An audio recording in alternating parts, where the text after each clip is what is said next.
आज भारत जोड़ो यात्रा अरुणाचल में आई और आपने प्यार भरा ये मेरा स्वागत किया, इसके लिए दिल से आप सबको बहुत बहुत धन्यवाद।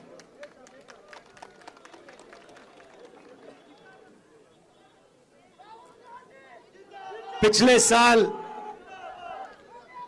हमने भारत जोड़ो यात्रा की, कन्याकुमारी से लेकर कश्मीर तक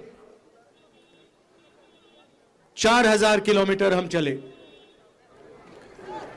काफी लोगों ने हमसे पूछा कि 4000 किलोमीटर हम क्यों चल रहे हैं। उन्होंने कहा कि ऐसा काम पहले हिंदुस्तान में आजादी के बाद कभी नहीं किया गया, तो आप क्यों कर रहे हैं। और हमने कहा देखिए, आमतौर से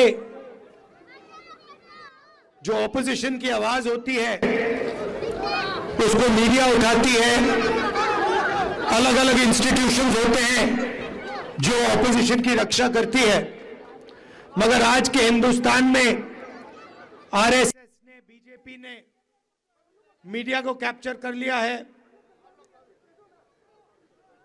सारे के सारे जो इंस्टीट्यूशंस हैं, चाहे वो जुडिशरी हो, चाहे वो इलेक्शन कमीशन हो, चाहे वो ब्यूरोक्रेसी हो, उन सब पर दबाव डाल रखा है, उनको डरा रखा है।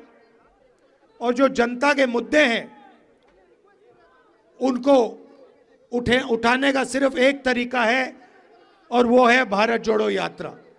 इसीलिए भैया ये अपने सीआरपीएफ वालों से कह दो कि तमाशा कर दो।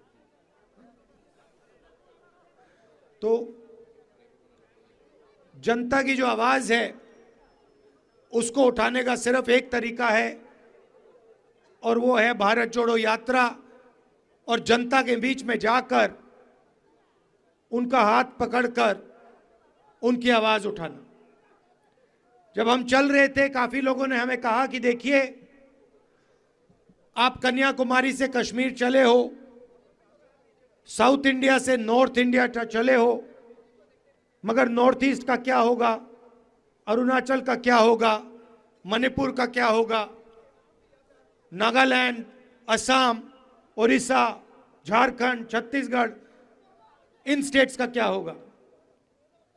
और बहुत सारे लोगों ने कहा कि आपको ईस्ट वेस्ट यात्रा करनी चाहिए। सही? इसीलिए हमने भारत जोड़ो न्याय यात्रा ईस्ट से वेस्ट अब शुरू की है। अब सवाल था कि ये कहां से शुरू हो, और मैंने सोचा कि हम मैसेज देना चाहते हैं कि जो नॉर्थ ईस्ट के स्टेट्स हैं, चाहे वो छोटे हों, उनकी जगह, उनकी इंपॉर्टेंस सबसे बड़े स्टेट जितनी होनी चाहिए। उनका कल्चर है, उनकी हिस्ट्री है, उनकी भाषा है, उनका जीने का तरीका है।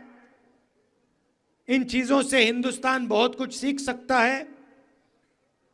इसीलिए हमने निर्णय लिया कि नॉर्थ ईस्ट से हम शुरू करेंगे, और क्योंकि बीजेपी और आरएसएस की विचारधारा ने मणिपुर को जला दिया है, वहां पे सिविल वॉर करवा दी है, इसलिए हमने निर्णय लिया कि हम मणिपुर में ये यात्रा शुरू करेंगे, क्योंकि हमारी लड़ाई बीजेपी और आरएसएस की विचारधारा के खिलाफ है, के साथ, के अगेंस्ट है।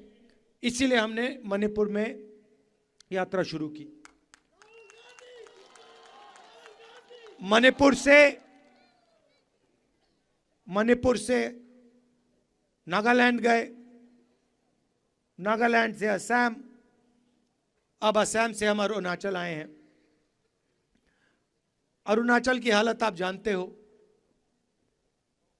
भ्रष्टाचार,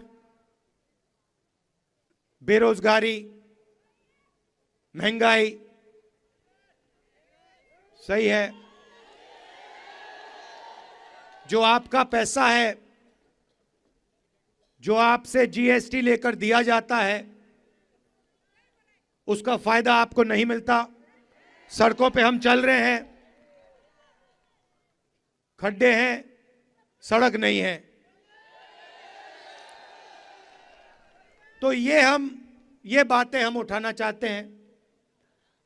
आमतौर से हमारा 8 घंटों की यात्रा होती है एक दिन में, सुबह से शाम तक चलती है। हजारों लोगों से मिलते हैं, आपकी बात सुनते हैं, लोग सेल्फी लेते हैं। सेल्फी का टाइम है। तो 8 घंटों के बाद शाम को हम आपके साथ ऐसे 15 मिनट भाषण करते हैं। हमारा लक्ष्य, जो आपके सामने कठिनाइयां हैं, जो आपके साथ अन्याय किया जा रहा है, जो आपके दिल में है, उसको सुनने का है और उसको उठाने का है और पार्लियामेंट में रखने का है और बाकी देश को उसके बारे में बताने का है। देश में बीजेपी ने, आरएसएस ने नफरत फैला दी है। एक धर्म को दूसरे धर्म से लड़ाते हैं, एक भाषा को दूसरी भाषा से लड़ाते हैं, एक प्रदेश को दूसरे प्रदेश से लड़ाते हैं और इनका लक्ष्य हिंदुस्तान का धन चोरी करने का है। तो मणिपुर में इन्होंने आग लगा दी और जो मणिपुर का पैसा था उसको ये उठा के ले जाते हैं और चुने हुए 2-3 अपने उद्योगपति मित्रों को दे देते हैं। इसीलिए भारत जोड़ो यात्रा का लक्ष्य सबको एक साथ ले जाने का, जैसे मैंने यात्रा में पहले कहा, नफरत के बाजार में मोहब्बत की दुकान खोलने का हमारा लक्ष्य। आपने इस यात्रा का समर्थन किया, आप हमारे साथ चले, आपने अपनी पूरी एनर्जी हमें दी, इसके लिए मैं दिल से आपको धन्यवाद करना चाहता हूं और आपसे कहना चाहता हूं कि दिल्ली में मैं आपका सिपाही हूं। जो भी काम चाहें आप, जो भी आप रेज करवाना चाहें, जो भी आपकी मुश्किलें हैं, मैं दिल्ली में आपके लिए उठा सकता हूं। आप सबका दिल से बहुत बहुत धन्यवाद। नमस्कार, जय हिंद।